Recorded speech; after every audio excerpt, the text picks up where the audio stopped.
أعوذ بالله من الشيطان الرجيم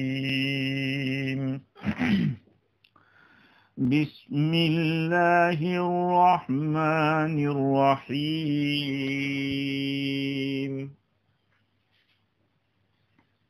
يا أيها الذين آمنوا من يرتد منكم عن دينه فسوف يأتي الله بقوم يحبهم ويحبونه أذلة على المؤمنين أعزة على الكافرين يجاهدون في سبيل الله ولا يخافون لومة لائم ذلك فضل الله يؤتيه من يشاء والله واسع عليم إنما وليكم الله ورسوله والذين آمنوا الذين يقيمون الصلاة ويؤتون الزكاة وهم راكعون ومن يتول الله ورسوله والذين آمنوا فإن حزب الله هم الغالبون صدق اللہ العظیم۔ معزز سامعین، بزرگوں، پیارے بھائیوں اور سننے والی خواتین، کل گزشتہ یہ بات عرض کی جا رہی تھی کہ ایمان والے اگر نعوذ باللہ ایمان کو چھوڑ دیں اور دوسرے کسی دھرم پر چلے جائیں تو اللہ کا کوئی نقصان ہونے والا نہیں ہے، دین کا کوئی نقصان نہیں ہوگا، اس لیے کہ اللہ تعالیٰ ایسی قدرت والے ہیں کہ ایسے لوگوں کو پیدا کریں گے، ایسے لوگوں کو لائیں گے جن سے اللہ تعالیٰ محبت کریں گے اور وہ لوگ اللہ تعالیٰ سے محبت کریں گے۔ اذلۃ علی المؤمنین اعزۃ علی الکافرین، جو مسلمانوں کے اوپر مہربان ہوں گے اور کافروں کے اوپر تیز ہوں گے، اللہ کے راستے میں جہاد کریں گے اور کسی ملامت کرنے والے کی ملامت سے وہ نہیں ڈریں گے۔ تو جس قوم کو اللہ تعالیٰ لائیں گے ان کی 4 صفات بیان کی ہے۔ ایک تو اللہ تعالیٰ ان سے محبت کریں گے، وہ لوگ اللہ تعالیٰ سے محبت کریں گے۔ حقوق کی تکمیل، اللہ سے محبت کریں گے تو اللہ کے سارے حقوق کو ادا کریں گے مکمل طور پر۔ اور اذلۃ علی المؤمنین، اس کے اندر حقوق العباد اور معاملات کے اندر اعتدال۔ یجاہدون فی سبیل اللہ ولا یخافون لومۃ لائم، آپ کوئی بھی کام شروع کریں یا کوئی بھی تحریک کو چلائیں تو عامتاً 2 باتیں پیش آتی ہیں رکاوٹ کے طور پر۔ ایک تو یہ کہ مخالف زور پکڑتے ہیں، مخالف جو ہوں گے ان کا زور ہوگا، وہ کسی طرح سے اس کو بند کرنے کی کوشش کریں گے۔ اور دوسرے نمبر پہ اپنوں کا لان تان ہوگا۔ یہ چیزیں ہوتی ہے۔ اللہ تعالیٰ نے فرمایا کہ یہ لوگ ایسے ہیں کہ اللہ کے راستے میں جان کی بازی لگانے کے لیے مخالف کیسا بھی کیوں نہ ہو وہ اللہ کے خاطر جان دینے کے لیے تیار رہتے ہیں، جہاد کرتے ہیں، اور پھر اپنا چاہے لان تان کرے یا کچھ بھی کرے، ان کو کسی ملامت کرنے والے کی ملامت کا کوئی خطرہ نہیں ہوتا، وہ ڈرتے نہیں ہیں۔ مفسرین کرام نے لکھا ہے کہ اذلۃ علی المؤمنین اعزۃ علی الکافرین۔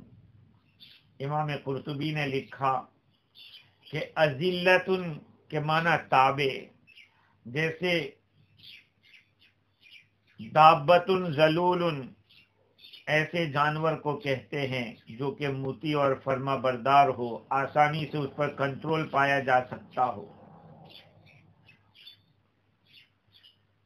ابن عباس رضی اللہ عنہما فرماتے ہیں ہم للمؤمنین کالوالد للولد والسید للعبد، وہ ایمان والوں کے لیے ایسے ہوتے ہیں جیسے کہ ایک باپ اپنے بیٹے کے لیے ہوتا ہے، ایک آقا اپنے غلام کے لیے ہوتا ہے، اور اعزۃ علی الکافرین وہم فی الغلظۃ علی الکفار کالسبع علی فریسۃہ، اور دشمنوں کے اوپر کفار پر ایسے سخت ہوتے ہیں جیسے کہ ایک درندہ اپنے شکار کے اوپر سخت ہوتا ہے۔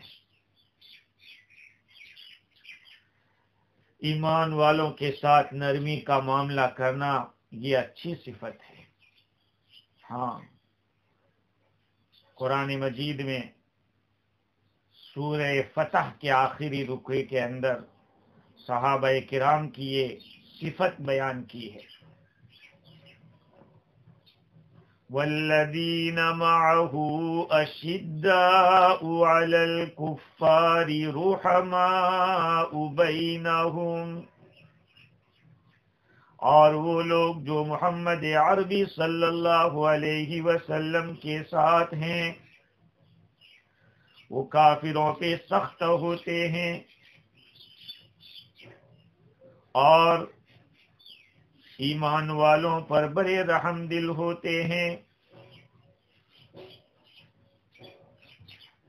تو دیکھیے یہ صحابہ کی صفت وہاں بیان کی ہے، اس لیے بعض حضرات نے تفسیر میں یہ کہا کہ وہ قوم جن کو لائیں گے اس میں صدیق اکبر اور دوسرے جتنے صحابہ ہیں وہ مراد ہیں، انہوں نے وہ کارنامہ انجام دیا، اور اس کے بارے میں اور بھی تفصیل پہلے کل گزشتہ میں نے عرض کی تھی۔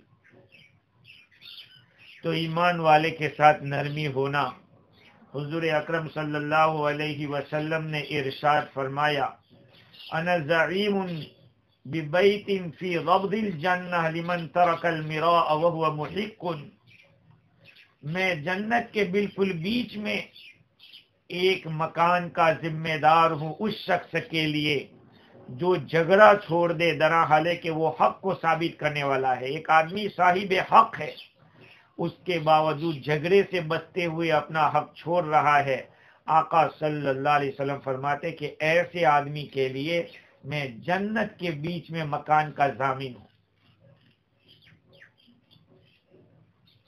یہ ہے آج ہمارا حال کیا ہے، اذلۃ علی الکافرین اعزۃ علی المؤمنین، ہمارا یہ حال ہے۔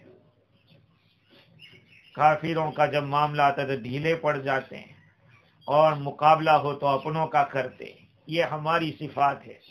دیکھیے پوری دنیا میں یہی حال ہمارا ہو گیا ہے ایمان والوں کا، اس لیے کہ نہ علم ہے، نہ علم کا شوق ہے، نہ وہ کوالٹی پیدا کرنے کا جذبہ ہے، نہ وہ کوالٹی جاننے کا جذبہ ہے۔ آخر صحابہ پوری دنیا میں چھا کیسے گئے تھے؟ ایسے ہی چھائے تھے۔ ہاں، اذلتین اور عزتین، ان دونوں کو ملانے سے بات معلوم ہوتی ہے کہ ان کی محبت اور ان کی عداوت ذاتی حقوق کے لیے اور ذاتی معاملات کے لیے نہیں ہوتی تھی، بلکہ صرف اللہ اور اس کے رسول اور اس کے دین کے خاطر ہوتی تھی۔ ایمان والوں کے اوپر نرم ہو جانا اور دشمنوں کے اوپر سخت ہو جانا، کیوں بھائی؟ ایمان والوں نے اللہ کا کلمہ پڑھا ہے، اللہ کے نبی کو مانا ہے، تو وہ ایمان کا رشتہ ہے ان کے ساتھ. اور دوسرے جو ایمان کے اللہ کے دشمن ہیں، اللہ کے نبی کے دشمن ہیں، اللہ کے دین کے دشمن ہیں، کا ان کے اوپر سخت ہے. یہ ہے. اور یجاہدون فی سبیل اللہ، اللہ کے راستے میں وہ جان کی بازی لگاتے ہیں. ولا یخافون لومۃ لائم، اور کسی ملامت کرنے والے کی ملامت سے وہ لوگ ڈرتے نہیں ہیں.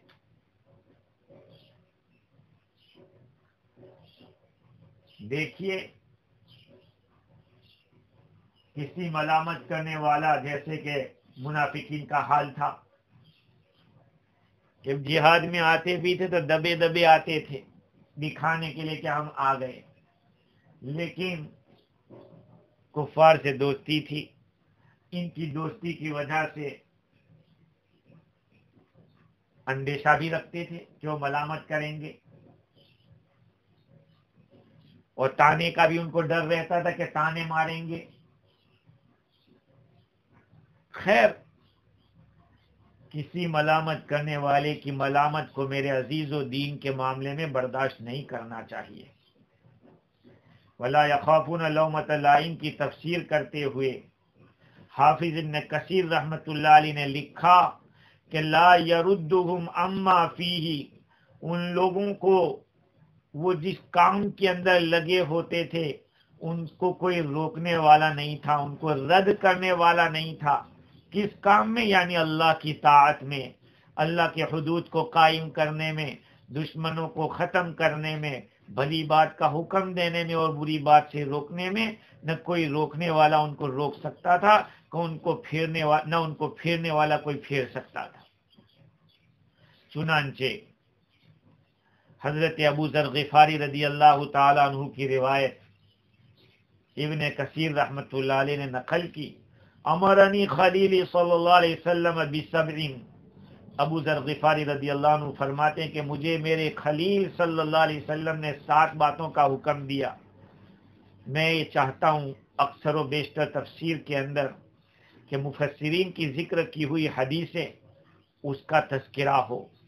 ہاں، اللہ کے نبی کی پیاری پیاری حدیث ہے جس کے اندر کیا کیا تعلیمات ہوتی ہے. دیکھیے یہ 7 باتیں کیا ہے. حضرت ابو ذر غفاری فرماتے رضی اللہ عنہ کہ مجھے میرے خلیل صلی اللہ علیہ وسلم نے 7 باتوں کا حکم دیا. امرنی بحب المساکن والدنو منہم، مجھے حکم دیا مسکینوں سے محبت کرنے کا اور ان کے ساتھ قریب رہنے کا. ایک. وَأَمَرَنِي أَنْ أَنْظُرَ إِلَى مَنْ هُوَ دِينِي وَلَا أَنْظُرَ إِلَى مَنْ هُوَ فَوْقِي، مجھے حکم دیا اپنے سے نچلے لوگوں کو دیکھنے کا اور اس بات کا کہ میں اپنے سے اوپر والوں کو نہ دیکھوں. دنیاوی اعتبار سے اپنے سے کمتر لوگوں کو دیکھو تو اللہ کی نعمت کی قدر ہوگی. اگر اپنے سے اوپر والوں کو دیکھنے جاؤ گے تو ناقدری کرو گے. اگر آپ کا چھوٹا سا بھی مکان ہے، کسی کا بنگلہ دیکھنے جاؤ گے تو کہو گے خدا نے مجھے دیا ہی کیا ہے. لیکن چھوٹا مکان ہے جس کے پاس خود کا مکان نہیں، اس کو دیکھو کہ چلو ہمارے پاس اتنا چھت تو موجود ہے. خیر، تیسری بات حضور اکرم صلی اللہ علیہ وسلم نے یہ فرمائی وَأَمَرَنِي أَنْ أَصِلَ الرَّحِمَ وَإِنْ أُدْبِرْتُ، میں رشتہ داری کو جوڑوں اگر سے مجھ سے پشت پھرائی گئی ہو، مجھ سے اعراض کیا جاتا ہو پھر بھی میں صلہ رحمی کروں. وَأَمَرَنِي أَلَّا أَسْأَلَ أَحَدًا شَيْئًا، مجھے حضور صلی اللہ علیہ وسلم نے حکم دیا کہ میں کسی سے کسی چیز کا سوال نہ کروں. یہاں تک کہ روایت میں آتا ہے کہ اگر تمہارے پاس گھوڑے کے اوپر سوار ہیں اور آپ کے ہاتھ سے چابک گر گیا ہے، اس چابک کا بھی کسی سے سوال مت کرو، خود اترو اور پھر اس کو لو. یہ نہیں کہ کسی کو کہو کہ یار یہ مجھے دے دے. صحابہ کی عادت تھی، گر جاتا خود اترتے اور خود لیتے تھے، کسی سے سوال نہیں کرتے تھے. آج تو اللہ ہمیں معاف کرے، اللہ معاف کرے. یہاں تو اپنا مکان بنا رہے ہیں اور سوال کر رہے ہیں کہ مجھے مکان بنانا ہے، پیسے دو. ارے بھائی، کھا رہا ہے، پی رہا ہے، ہٹا کٹا ہے، مستندہ ہے، سب کچھ ہے، پھر سوال کیسا؟ اللہ کے نبی نے فرمایا کہ کبھی کسی سے کوئی سوال مت کرنا. وَأَمَرَنِي أَنْ أَقُولَ الْحَقَّ وَإِنْ كَانَ مُرًّا، مجھے حکم دیا میرے خلیل صلی اللہ علیہ وسلم نے کہ تو حق بات کہے اگرچہ کڑوی ہو. وَأَمَرَنِي أَلَّا أَخَافَ فِي اللَّهِ لَوْمَةَ لَائِمٍ، مجھے حکم دیا کہ میں اللہ کے معاملے میں کسی ملامت کرنے والے کی ملامت سے نہ ڈروں. وَأَمَرَنِي أَنْ أُكْثِرَ مِنْ قَوْلِ لَا حَوْلَ وَلَا قُوَّةَ إِلَّا بِاللَّهِ، اور مجھے حکم دیا کہ میں لا حول ولا قوت الا باللہ کو بکثرت پڑھوں. فَإِنَّهُنَّ مِنْ كَنْزِ تَحْتِ الْعَرْشِ، اس لیے کہ ساری چیزیں عرش کے خزانے میں سے. فَإِنَّهُنَّ، یہ سب باتیں عرش کے خزانے میں سے. دیکھو تو صحیح کیا قیمتی باتیں میرے عزیزو. یہ آقا کا ارشاد، یہ حدیث، ہاں، جس کو ابن کثیر رحمۃ اللہ علیہ نے مسند احمد کے حوالے سے نقل کیا، اور یہ روایت کئی حدیث کی کتابوں میں، طبقات ابن سعد میں، طبرانی میں، اسی طرح سے اوسط میں بھی ہے، ابو نعیم نے حلیہ میں، ابن حبان نے، بیہقی نے، سب نے یہ روایت نقل کی ہے. اس کو یاد رکھو میرے بھائیوں. لا یخافون لومۃ لائم، وہ کسی ملامت کرنے والے کی ملامت سے نہیں ڈرتے. ایک اور روایت حضرت ابو سعید خدری رضی اللہ عنہ کی ابن ماجہ اور امام احمد بن حنبل رحمۃ اللہ علیہ کے حوالے سے ابن کثیر نے نقل کیا. آقا صلی اللہ علیہ وسلم نے فرمایا کہ ان اللہ یسأل العبد یوم القیامہ، اللہ تعالیٰ، بے شک اللہ تعالیٰ بندے سے قیامت کے دن سوال کرے گا، پوچھے گا اس سے. حتی انہ لیسألہ، اللہ تعالیٰ اس سے پوچھے گا، کیا کہے گا؟ یقول لہ اے عبدی، اے میرے بندے، ارأیت منکرا فلم تنکرہ، کیا تو نے کوئی برائی دیکھی تھی پھر اس کو تو نے روکا نہ ہو، ایسا ہوا تھا؟ یہ سوال ہوگا. اب ساری باتیں یاد کس کو ہوگی؟ اللہ تعالیٰ اس کو بتلائے گا کہ تو نے فلاں جگہ پہ ایسا کیا تھا. اللہ تعالیٰ اس بندے کو اس کی حجت کی تلقین کرے گا، بتلا دے گا اللہ تعالیٰ. تو وہ کیا کہے گا کہ اے رب، وثقت بک وخفت الناس، اے میرے رب، میں نے تو تجھ پہ بھروسہ کیا تھا لیکن لوگوں سے میں ڈرا تھا، لوگوں سے میں ڈر گیا تھا. اس لیے میرے عزیزو، اللہ سے ڈرو. جو غلط ہے وہ غلط ہے، جو برا ہے، جو صحیح ہے وہ صحیح ہے. دوسری ایک روایت کہہ کے آگے چلتا ہوں. مسند احمد کی ایک روایت ہے، ابو سعید رضی اللہ عنہ فرماتے ہیں آقا صلی اللہ علیہ وسلم نے ارشاد فرمایا، الا لا يمنعن احدكم رهبة الناس ان يقول بحق اذا رآه او شهده. یاد رکھو، تم میں سے کسی بھی آدمی کو لوگوں کا ڈر نہ روک دے اس بات سے کہ وہ حق بولے. جب دیکھے یا گواہ بنے، گواہی دے، تو اس کو حق بولنے سے کوئی چیز مانے نہیں ہونا چاہیے. کیوں نہیں ہونا چاہیے؟ آگے آقا فرماتے ہیں فَإِنَّهُ لَا يُقَرِّبُ مِنْ أَجَلٍ، اس لیے کہ کوئی موت سے تمہیں قریب نہیں کر دے گا. وَلَا يُبَاعِدُ مِنْ رِزْقٍ، اور تمہیں رزق سے بھی کوئی دور نہیں کرے گا. أَن يَقُولَ بِحَقٍ أَوْ أَن يَذْكُرَ بِعَظِيمٍ، آپ کا حق بولنا یا یہ کہ بڑی بات کا ذکر تذکرہ کر دینا، یہ آپ کو ہونا چاہیے. اگر آپ حق بولیں گے تو کوئی تمہارا رزق تم سے ختم نہیں کر دے گا اور تمہاری موت کو قریب نہیں لائے گا. جو لکھی ہے وہ تو اسی وقت پہ آئے گی. خیر، اللہ کے رسول صلی اللہ علیہ وسلم کی یہ ارشادات ہمیں بتلا رہے ہیں کہ کسی ملامت کرنے والے کی ملامت ہمیں حق بولنے سے نہ روکے. حق بولو، ہاں انداز تھوڑا نرم والا ہو تو زیادہ اچھا ہے تاکہ فائدہ ہو. آگے اللہ تعالیٰ فرماتے ہیں ذَلِكَ فَضْلُ اللَّهِ يُؤْتِيهِ مَن يَشَاءُ وَاللَّهُ وَاسِعٌ عَلِيمٌ. یہ تو اللہ کا فضل ہے. کیا اللہ کا فضل ہے؟ مفسرین نے لکھا ہے کہ ذالک سے اشارہ اوپر جو اوصاف گزرے ہیں، اللہ سے محبت کرنا، اس کے ساتھ ساتھ ایمان والوں کے ساتھ نرمی کا معاملہ کرنا اور کفار کے مقابلے میں سخت ہونا، اللہ کے راستے میں جان کی بازی لگانا، کسی ملامت کرنے والے کی ملامت سے نہ ڈرنا، یہ ساری صفات کیا ہے؟ فضل اللہ ہے، اللہ کا فضل ہے. یؤتیہ من یشاء، اللہ جسے چاہتا ہے اسے عطا کرتا ہے، اللہ جسے چاہتا ہے عطا کرتا ہے۔ یہ ہے تفسیر روح البیان کے اندر اس بات کو لکھا ہے، ذالک فضل اللہ یؤتیہ من یشاء، یہ اللہ کا لطف ہے اور احسان ہے، یہ کوئی کسی کے اندر یہ صفت ہے تو یہ اس کا کمال نہیں، خدا نے اپنے فضل سے اس کو ان صفات کے ساتھ متصف کیا۔ یؤتیہ من یشاء، اللہ تعالیٰ جسے چاہتا ہے اسے عطا فرماتے ہیں یا اس کو حاصل کرنے کی توفیق دیتا ہے۔ اللہ کی حکمت، اللہ کی مصلحت جیسی ہوتی ہے۔ واللہ واسع علیم، اللہ تعالیٰ تو بڑی وسعت والا، بڑے الطاف والا اور بڑی فضیلتوں والا ہے اور علیم بھی ہے، ساری چیزوں کا اسے علم ہے۔ تو یاد رکھے میرے عزیزو، یہاں بہت اچھی ایک بات بتائی تفسیر روح البیان میں علامہ حقی نے کہ یاد رکھو اللہ کی طرف متوجہ ہونے والے، اللہ کے طرف جانے والے وہ کئی قسم کے ہوتے ہیں، کئی قسم کے۔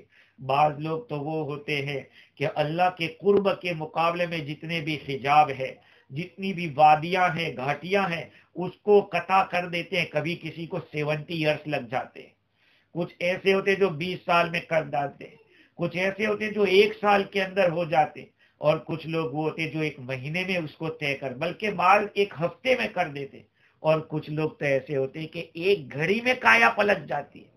یہ ہمارے بڑے جو چلے لگوا رہے، 4 مہینے لگوا رہے، اللہ معاف کرے، میں تو کھلا کہہ رہا ہوں آپ لوگوں کو، ہم نے چلہ 4 مہینہ اور سال کو اصل سمجھ لیا، حالانکہ یہ اصلی اور مقصد نہیں ہے۔ یاد رکھیں اس بات کو، مقصد کیا ہے؟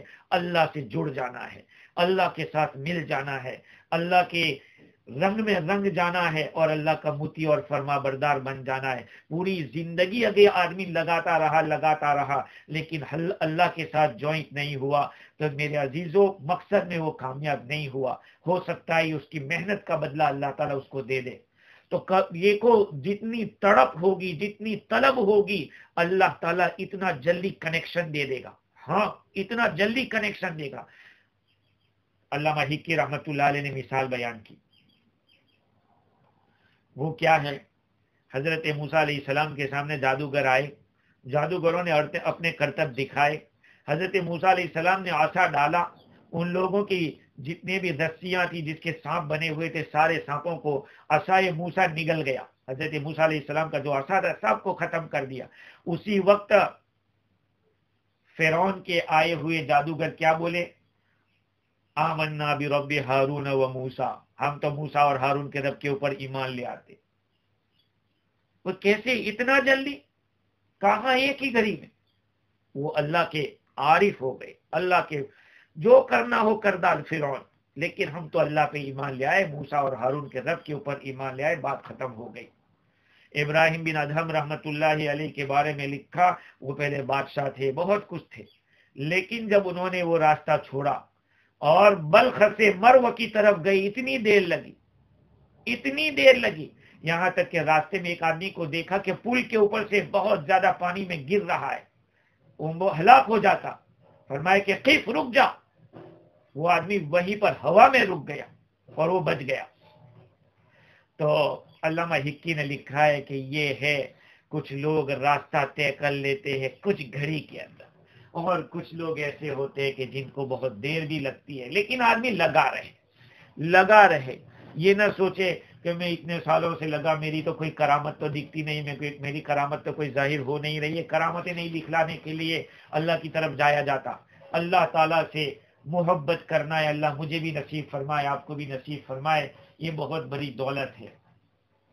خیر اللہ تعالیٰ فرماتے ہیں آگے کی جو آیت ہے، ذالک فضل اللہ یؤتیہ من یشاء واللہ واسع علیم، اللہ تعالیٰ جسے چاہتا ہے عطا فرماتا ہے، اللہ تعالیٰ بڑی وسعت والے ہیں اور علم والے ہیں۔ علامہ تھانوی رحمت اللہ علیہ نے اس مقام کے اوپر جو بات لکھی ہے وہ یہ ہے کہ فسوف یأتی اللہ تعالیٰ ایسے لوگوں کو لائے گا جن سے اللہ محبت کرے گا، وہ اللہ سے محبت، دیکھو اللہ بھی محبت کرتا ہے اور بندے بھی اللہ سے محبت کرتے ہیں۔ معلوم ہوا کہ اللہ تعالیٰ کے ساتھ محبت ایک مطلوب ہے، اور اللہ بھی محبت کر لے بندے سے، یہ بھی بہت بڑی نعمت ہے۔ ایمان والے کو تو اللہ ہی سے زیادہ محبت ہونی چاہیے، جیسے کہ قرآن مجید میں دوسرے پارے میں اللہ تعالیٰ فرماتے ہیں وَمِنَ النَّاسِ مَن يَتَّخِذُ مِن دُونِ اللَّهِ أَندَادًا يُحِبُّونَهُمْ كَحُبِّ اللَّهِ وَالَّذِينَ آمَنُوا أَشَدُّ حُبًّا لِلَّهِ۔ بعض لوگ وہ ہیں جو اللہ کو چھوڑ کر دوسرے معبود اختیار کرتے ہیں، وہ ان سے ایسی محبت کرتے ہیں جیسے اللہ کے ساتھ محبت کرنی چاہیے، کحب اللہ، اللہ کی محبت کی طرح ان سے محبت کرتے ہیں۔ اور ایمان والے تو اللہ ہی سے زیادہ محبت کرنے والے ہوتے ہیں۔ ہاں، اللہ سے محبت کرو، اللہ مجھے بھی نصیب فرمائے، آپ کو بھی، سننے والوں کو بھی نصیب فرمائے۔ تو اس کے بعد جو آیت ہے اللہ تعالیٰ اس میں فرماتے ہیں انما ولیکم اللہ ورسولہ والذین آمنوا الذین یقیمون الصلاة ویؤتون الزکاة وهم راکعون۔ تمہارا دوست تو اللہ ہے اور اس کا رسول ہے، اور وہ لوگ ہیں جو ایمان لائے، نماز کو قائم کرتے ہیں، زکوٰۃ دیتے ہیں اور رکوع کرتے ہیں، اس حال میں کہ وہ رکوع کرتے ہیں۔ اس آیت کریمہ کا ما قبل سے تعلق یہ ہے کہ اس سے پہلے کی آیتوں میں یہود و نصارہ اور کفار سے دوستی نہ کرنے کا حکم تھا۔ بنو قریظہ، بنو نذیر نے کیا کہا تھا؟ مسلمانوں کے ساتھ تعلق قائم کیا تھا، لیکن بعد میں یہ کہہ دیا کہ ہم کسی مسلمان کے ساتھ بات نہیں کریں گے، نہ ان کے ساتھ بیٹھیں گے۔ عبداللہ ابن سلام رضی اللہ تعالی عنہ اور کچھ صحابہ نے عرض کیا یا رسول اللہ اقرباءنا، یا رسول اللہ اقرباؤنا تبرؤوا منا، ہمارے جو رشتہ دار ہیں وہ تو ہم سے بری ہو گئے، یعنی بے تعلقی کا اظہار کر دیا۔ وَإِنَّ مَنَازِلَنَا فِي مَا بَيْنَهُمْ، اور ہمارے گھر ان لوگوں کے بیچ میں ہے، وَشَقَّ عَلَيْنَا، اور ہمارے لیے ایک مشکل مسئلہ ہے۔ اللہ تعالیٰ نے یہ آیت اتاری کہ ارے ان کی دوستی چھوٹ جانے سے گھبراؤ مت، ہمارے ساتھ تمہاری دوستی ہے، تمہارا دوست تو اللہ ہے۔ دیکھو، ولی تو ایک کو کہتے ہیں، جمع اولیاء آتا ہے، لیکن یہاں پہ اللہ تعالیٰ نے ولی کہا۔ یہ اللہ فرما سکتے تمہارے اولیاء تو اللہ، اس کے رسول اور سارے ایمان والے ہیں، لیکن یہاں ولی کا لفظ کہ تمہارا دوست تو اللہ، اس کا رسول اور سارے ایمان والے ہیں جو نماز قائم کرتے ہیں، زکوٰۃ دیتے ہیں، اور اس حال میں کہ وہ جھکتے ہیں، رکوع کرتے ہیں، رکوع کی حالت میں۔ خیر، تو اصل میں اشارہ اس بات کی طرف ہے کہ اصل دوستی تو اللہ کی ہے، اللہ کے رسول کے ساتھ دوستی بھی اللہ کے خاطر ہے، ایمان والوں کے ساتھ دوستی بھی اللہ کے خاطر ہے۔ یہ بات ملا جیون رحمت اللہ علیہ نے تفسیرات احمدیہ کے اندر لکھی ہے۔ اور ایک بات یاد رکھے، یہاں تو دوستی کا تذکرہ چل رہا ہے، خلافت کا کوئی تذکرہ نہیں آ رہا ہے۔ تو شیعوں نے اس آیت کے ذریعے کہہ دیا کہ دیکھو حضرت علی خلیفہ تھے، پہلے خلیفہ حضرت علی تھے۔ ارے تم لوگ تو کیا خلیفہ کہتے ہو شیعہ لوگوں، تم تو حضرت علی کو خدا بھی مان رہے ہو، اور کبھی تو یہ بھی کہتے ہو کہ حضرت علی ہی اصل میں نبی تھے، جبریل امین کی بھول ہو گئی تھی، اس لیے وہ محمد عربی صلی اللہ علیہ وسلم کے ہاں چلے گئے۔ تو تمہاری کون سی بات کو مانا جائے؟ کبھی خلافت کی بات کرتے ہو، کبھی نبوت کی بات، کبھی خدائیت کی بات۔ ان شیعوں کے اندر ہی کوئی بات، ایک بات طے نہیں ہے۔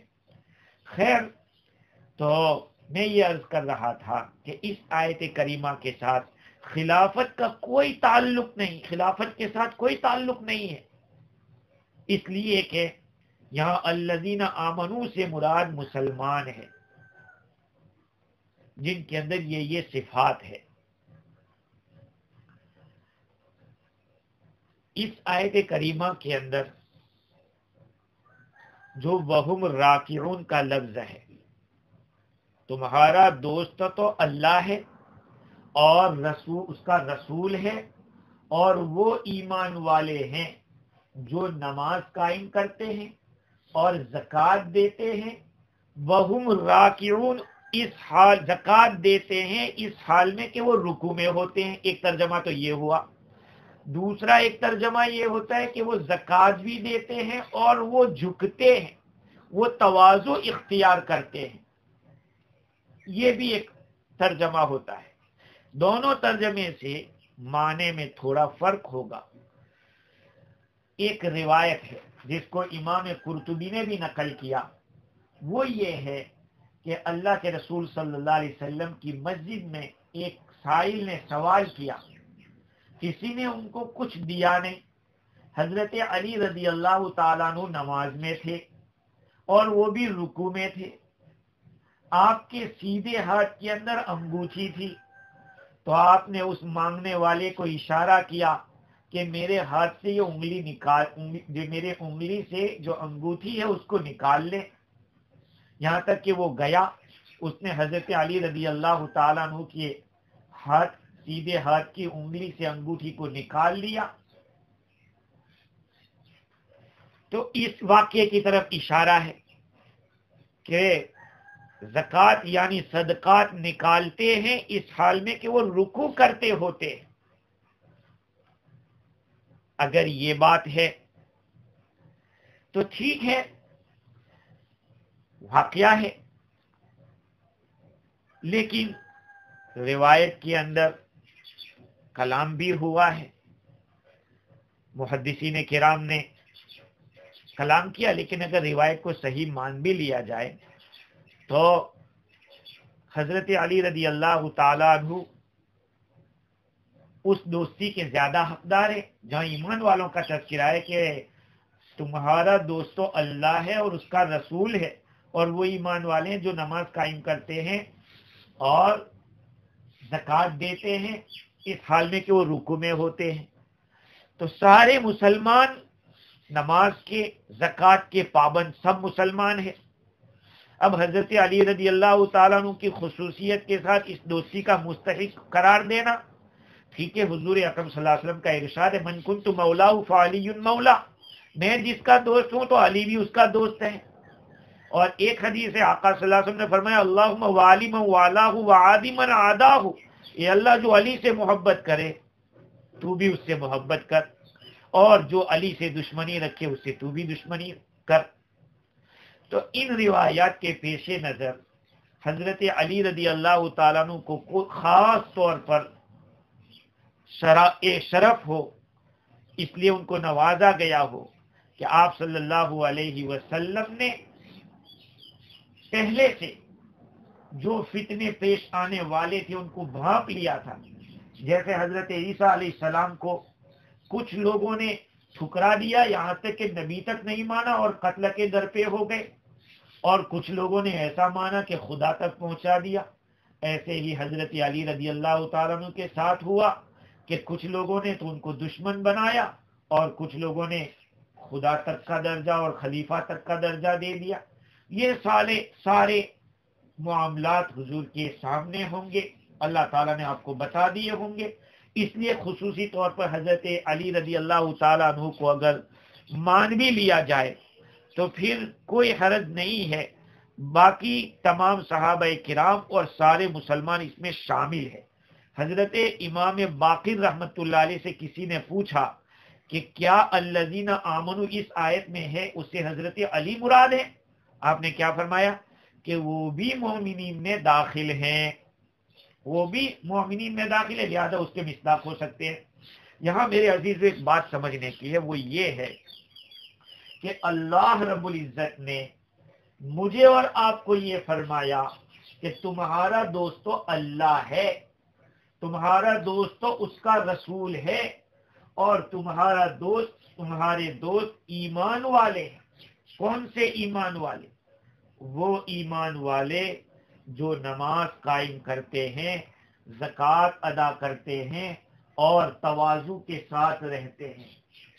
اللہ تعالیٰ نے ان ایمان والوں کو ہمارا دوست قرار دیا ہے جو عقائد صحیحہ رکھتے ہیں. عقائد کی طرف اشارہ ہوا الذین آمنو کے ذریعے. تمہارے دوست وہ ہیں جو ایمان والے ہیں. ایمان والا صرف اللہ کو ماننے والا نہیں ہو گیا، رسول کو بھی ماننا پڑے گا. اللہ اور اس کے رسول کو مان لینا کافی نہیں، آخرت پر بھی ایمان رکھنا پڑے گا. تو ایمان والا تو کامل ہوگا تبھی آمنو کہیں گے. اور عقائد کو یہاں پر آمنو میں لے لیا گیا. دوسرے نمبر پہ یقیمون الصلاۃ، اعمال بدنیہ کو، وہ عبادات بدنیہ کو بیان کیا. نماز عبادات بدنی میں سے ہے، اور زکوٰۃ عبادت مالی میں سے ہے. اور وہم راکعون، اخلاق نرمی کے ساتھ پیش آنا، جھک کر رہنا. اے ایمان والو تم کہاں بیٹھے ہو؟ اللہ تعالیٰ نے تو ہمارا دوست ان لوگوں کو بنایا ہے جو صحیح العقیدہ ہو، نماز کو قائم کرنے والا ہو، زکوٰۃ کو ادا کرنے والا ہو، اور با اخلاق ہو. یہ سارے اوصاف ہو، اس کو ہمارا دوست بنانا چاہیے. نہیں کہ ایرے گہرے نٹھو کھیرے کو جو بھی آپ یہ کہہ دیں کہ وہ اس کا عمل ہے، وہ اس کے ساتھ ہے، اس سے ہمیں کیا لینا دینا. دیکھو یہ بہت ہی غلط جواب ہے. صحیح جواب تو یہ ہے کہ ہم غلط کر رہے ہیں. اس لیے ہمیں اپنی دوستی کرنے سے پہلے سوچ لینا چاہیے کہ نماز کو قائم کرنے والا ہو. کبھی کبھار پڑھ لیا. ہمارے یہاں بہت سے لوگ ملتے ہیں، میں کہتا ہوں نماز میں ارے جمعہ تو پڑھتا ہوں، میں آتا ہوں جمعہ میں. صرف جمعہ فرض نہیں ہے، اور اس کے آداب اور شرائط کے ساتھ پڑھنا ہے. مال کی زکوٰۃ ادا کرنا ہے. اور تیسرا اخلاق، تواضع ہو، فروتنی ہو، اپنے اوپر تکبر کرنے والا، ناز کرنے والا نہ ہو. ایسا دوست ہمارا ہونا چاہیے. اور سوال ہوتا ہے کہ رکوع کا لفظ کیوں استعمال کیا؟ کہا نماز تو یہود بھی پڑھتے ہیں، لیکن ان کی نماز میں رکوع نہیں ہوتا. یہ رکوع ہونا اس امت کی خصوصیت ہے. صرف اسلامی نماز کا امتیاز ہے یہ کہ اس میں رکوع ہوتا ہے. تو بعض حضرات نے رکوع سے مراد وہی نماز کا رکوع مراد لیا. اور جیسے حضرت علی رضی اللہ تعالیٰ عنہ کے واقعے میں پیش آیا کہ آپ نے چالو نماز کے اندر اشارے سے دیا. اب یہاں ایک سوال ہوتا ہے کہ کیا نماز کے اندر اس طرح کے کام کرنا جائز ہے یا نہیں؟ پہلی بات تو یہ کہ حدیث میں تو یہ کہ اس کو اشارہ کیا گیا کہ لے لے. تو اشارہ کرنے میں کوئی عمل کثیر تو ہوتا نہیں. اس لیے علماء کرام جیسے کہ طبری نے لکھا ہے کہ اس سے حضرت علی رضی اللہ عنہ کے اس عمل سے پتہ چلتا ہے عمل قلیل سے نماز ٹوٹتی نہیں ہے، عمل کثیر سے نماز ٹوٹ جاتی ہے. عمل کثیر کس کو کہتے ہیں؟ جس کے کرنے میں دونوں ہاتھ کا استعمال ہوتا ہو، یا یہ کہ جس کو کوئی کرتے دیکھ لے تو یوں سمجھے کہ یہ نماز میں ابھی داخل نہیں ہوا ہے، تو اس کو عمل کثیر کہیں گے. عمل کثیر کے ذریعے، قلیل کے ذریعے اگر کچھ کام ہوا ہے، اس کے اوپر تو ابن کثیر میں بھی بڑی لے دے کی ہے، روایت پر بہت کچھ کلام کیا. لیکن اگر جیسے مفتی شفیع صاحب نور اللہ مرکزہ نے بات بیان کی کہ حضرت علی رضی اللہ تعالیٰ عنہ بھی ایمان والوں کی جو صفات ہے ان صفات کے حاملین میں سے ایک فرد ہے، تو اگر ان کو بھی ان روایات کے پیش نظر مراد لیا جاوے تو پھر کوئی حرج نہیں ہوگا. اللہ تعالیٰ نے فرمایا انما ولیکم اللہ ورسولہ والذین آمنوا الذین یقیمون الصلاة ویؤتون الزکاة وهم راکعون. تمہارا دوست تو اللہ ہے. اللہ کی دوستی کیسے نبھاؤ گے؟ ایسے نبھائیں گے کہ اللہ کے ماں سوا جتنی چیزیں ہیں اس سے دشمنی رکھیں گے. ایک اللہ کو دل میں جگہ دیں گے، دوسری کسی چیز کو جگہ نہیں دیں گے. اللہ کی دوستی اس طرح سے ہوگی. یہ تعویلات نجمیہ کے حوالے سے علامہ حکی نے تفسیر روح البیان میں لکھا، بڑی قیمتی بات بتائی. اور حضرت ابراہیم علیہ السلام نے کیا فرمایا؟ فَإِنَّهُمْ عَدُوٌّ لِّي إِلَّا رَبَّ الْعَالَمِينَ. رب العالمین کے سوا سب میرے دشمن ہیں. تو اللہ تعالیٰ کی دوستی کا تقاضا یہ ہے کہ اللہ کے ماں سوا جتنی چیزیں اس کو دل میں جگہ نہ دی جائے، اور رسول اللہ صلی اللہ علیہ وسلم کی دوستی کا تقاضا کیا ہے؟ فرمایا کہ نفس کی مخالفت کی جائے، اپنے خواہشات کے خلاف چلا جائے، کیونکہ آقا صلی اللہ علیہ وسلم نے فرمایا لا یؤمن احدکم حتی یکون ہواہ تبعا لما جئت بہ، تم میں سے کوئی آدمی کامل مومن نہیں ہو سکتا جب تک کہ اس کی خواہشات ان چیزوں کے تابع ہو جائے جس کو لے کر میں آیا ہوں۔ اور دوسرے ایک حدیث میں فرمایا لا یؤمن احدکم حتی اکون احب الیہ من ولدہ ووالدہ والناس اجمعین، او کما قال صلی اللہ علیہ وسلم، تم میں سے کوئی آدمی کامل مومن نہیں ہو سکتا جب تک کہ میں اس کے نزدیک اس کی ذات سے، اس کے ماں باپ سے، اس کی اولاد سے زیادہ محبوب نہ ہو جاؤں، وہاں تک تم کامل مومن نہیں ہو سکتے۔ معلوم ہوا کہ اللہ کے نبی کے ساتھ محبت اور تعلق دوستی کیسے ہوگی؟ کہا نفس کی مخالفت، خواہشات کے خلاف چلنا۔ اور ایمان والوں کی دوستی کیسے ہوگی؟ کہا کہ بھائی چارہ، ایک دوسرے کا بھلا چاہو۔ انما المؤمنون اخوہ، ایمان والے آپس میں بھائی بھائی ہیں، تو ایک بھائی اپنے بھائی کا بھلا چاہتا ہے، کہا ایسے بھی ایمان والوں کا بھلا چاہو۔ اور دوسرا، ایمان والوں کی دوستی کا طریقہ کیا ہے؟ حضور اکرم صلی اللہ علیہ وسلم نے ارشاد فرمایا لا یؤمن احدکم حتی یحب لاخیہ ما یحب لنفسہ، تم میں سے کوئی آدمی کامل مومن نہیں ہو سکتا جب تک کہ اپنے بھائی کے لیے وہ چیز پسند نہ کرے جو اپنے لیے پسند کرتا ہے۔ اپنے لیے جو پسند کر رہے ہیں وہ اپنے بھائی کے لیے پسند کرو، یہ ہے۔ آگے اللہ تعالیٰ فرماتے ہیں وَمَن يَتَوَلَّ اللَّهَ وَرَسُولَهُ وَالَّذِينَ آمَنُوا فَإِنَّ حِزْبَ اللَّهِ هُمُ الْغَالِبُونَ، جو کوئی آدمی اللہ اور اس کے رسول سے اور ایمان والوں سے دوستی کرے گا تو اس کو یاد ہونا چاہیے کہ وہ حزب اللہ ہے، اللہ کی جماعت وہی غالب ہونے والی ہے۔ جو آدمی اللہ سے دوستی کرے گا، اللہ کے رسول سے دوستی کرے گا، ایمان والوں سے دوستی کرے گا تو وہ غالب آ کے رہے گا، جیسے کہ صحابہ کرام نے یہ کیا۔ صدیق اکبر رضی اللہ تعالیٰ عنہ سارے فتنے ان کے زمانے میں جتنے اندرونی فتنے آئے، بغاوتیں جتنی کھڑی ہوئی، سب پر غالب آ گئے۔ عمر فاروق رضی اللہ تعالیٰ عنہ کا زمانہ آیا، وہ بھی وہ صفات کے حامل تھے۔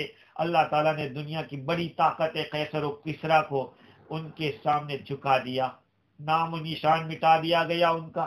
ان کے بعد خلفائے راشدین کا زمانہ آیا۔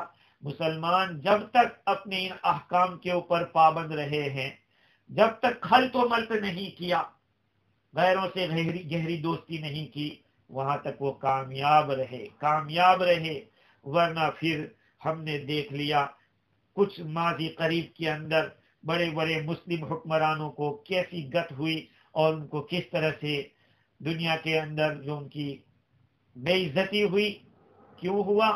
غیروں کے ساتھ گہرا تعلق۔ آج ہم دیکھ رہے ہیں مسلمان اپنوں کی دوستی چھوڑ کر غیروں کی دوستی پہ مر رہا ہے اور اس پہ فخر کر رہا ہے۔ وَمَن يَتَوَلَّ اللَّهَ وَرَسُولَهُ، اب یہاں ایک سوال ہوتا ہے کہ ہم تو دنیا میں دیکھتے ہیں کہ مسلمان اللہ کے ساتھ تعلق بھی رکھتا ہے، سب کچھ کر رہا ہے، لیکن وہ ذلیل بھی ہو رہا ہے۔ اس کا جواب دیتے ہوئے حضرت مولانا حکیم الامت مولانا تھانوی رحمۃ اللہ علیہ نے دیا کہ اگر کسی کو یہ شبہ ہو کہ ہم تو بعض اوقات مسلمانوں کو جو حزب اللہ ہے کافروں سے مغلوب ہوتے ہوئے پاتے ہیں، فرمایا اس کا جواب یہ ہے کہ مدار اس حکم کا اللہ اور رسول اور مومنین کے ساتھ ولایت کا تعلق ہے، دوستی کا تعلق ہے۔ اگر کہیں اس میں کمی ہو یا اللہ اس کے رسول کی نافرمانی ہوئی ہو یا امام کی مخالفت ہوئی ہو تو پھر کوئی بات ہو سکتی ہے۔ اور اگر اس سے آگے بڑھ کر یوں کہا جاوے کہ کسی وقت دنیا میں بھی کسی خاص وقت ایسے آثار ہوتے ہیں، ایسا ہو جاتا ہے کہ بڑے طاقتور کو بھی کمزور دکھایا جاتا ہے اور دیکھنا پڑتا ہے۔ مثال کے طور پر مولانا تھانوی رحمۃ اللہ نے مثال دی، وہی مثال آپ کو بتاتا ہوں کہ ایک آدمی لٹیرا ہے، ڈاکو ہے، ڈاکو، اور اس ڈاکو کا پالا پڑ گیا پرائم منسٹر کے ساتھ جنگل میں، اور اس ڈاکو نے، چونکہ وہ اکیلا تھا، منسٹر ہو یا پرائم منسٹر، وہ اکیلا تھا، اس کے ساتھ جب مٹبھیڑ ہوئی تو اس افسر کو لوٹ لیا اور اس کا سارا مال لے لیا، بلکہ 2-4 رسید بھی کر دی۔ تو اب یہ جو پرائم منسٹر ہوگا یا افسر ہوگا وہ اس کی خوشامد نہیں کرے گا۔ وہ جب نکل جائے گا وہاں سے، پھر اپنی جگہ پہ آئے گا تو اس کو بلائے گا اور کہیں سے بھی پکڑوائے گا، اور پکڑوا کر پھر اس کی وہ گت کرے گا کہ پھر زندگی بھر سر نہیں اٹھا پائے گا۔ اسی طرح سے کبھی کبھی ایسے حالات آ جاتے ہیں۔ حضرت ابن عباس رضی اللہ تعالی عنہ نے ایک مختصر اور سلیس عنوان سے تعبیر فرمایا کہ اِلَّمْ يُنْصَرُوا فِي الدُّنْيَا يُنْصَرُوا فِي الْآخِرَةِ، اگر دنیا میں بظاہر کسی وجہ سے ان کی مدد نہیں کی گئی تو آخرت میں تو مدد ہونے ہی والی ہے۔ یہ جو جواب ہے کہ دنیا تو چند روزہ ہے، چند روزہ اگر تھوڑی دیر کے لیے طاقت مل بھی گئی بظاہر، تو اصلی طاقت تو مرنے کے بعد دکھنے والی ہے۔ اصل کامیابی دنیا کی کامیابی نہیں ہے، اصل کامیابی آخرت کی ہے۔ تو وہاں پہ اللہ تعالی دکھائے گا۔ اور اگر غلبے سے مراد، جیسے کہ مسائل سلوک کے اندر لکھا کہ دل کا غلبہ ہے، جو اہل اللہ ہوتے ہیں، اللہ سے تعلق رکھنے والے ہوتے ہیں، تو بظاہر ان کے سامنے شکست کے اور لوز کی حالت نظر آتی ہے، لیکن دل ان کے مضبوط ہوتے ہیں، ان کے دلوں کے اندر طاقت ہوتی ہے۔ اہل اللہ پر چاہے اسباب یہ مغلوبیت کے چاہے کتنے ہی کیوں نہ ہو، لیکن ان کا توکل اللہ پہ ہوتا ہے، تعلق اللہ سے ہوتا ہے، تو پھر ان کے اندر کمزوری نہیں ہوتی، ان کے اندر وہ ایک آدھ دفعہ ہو کر وہ گر نہیں جاتے، وہ اپنی جگہ پہ مستقیم رہتے ہیں۔ خیر، آگے جو آیت ہے اللہ تعالیٰ نے ایک دوسرے عنوان سے غیروں کے ساتھ تعلق نہ رکھنے کو بیان کیا ہے۔ انشاءاللہ العزیز اس کے اوپر ہم گفتگو آئندہ کل کریں گے۔ اللہ تعالیٰ مجھے اور آپ کو دین کی صحیح سمجھ عطا فرماوے، عمل کرنے والا بنائے، اور اپنے زندگی کا رخ آخرت کی طرف کرنے کی توفیق عطا فرمائے، زیادہ سے زیادہ فکر آخرت کی توفیق عطا فرمائے۔ وما توفیقی الا باللہ، وآخر دعوانا ان الحمد للہ رب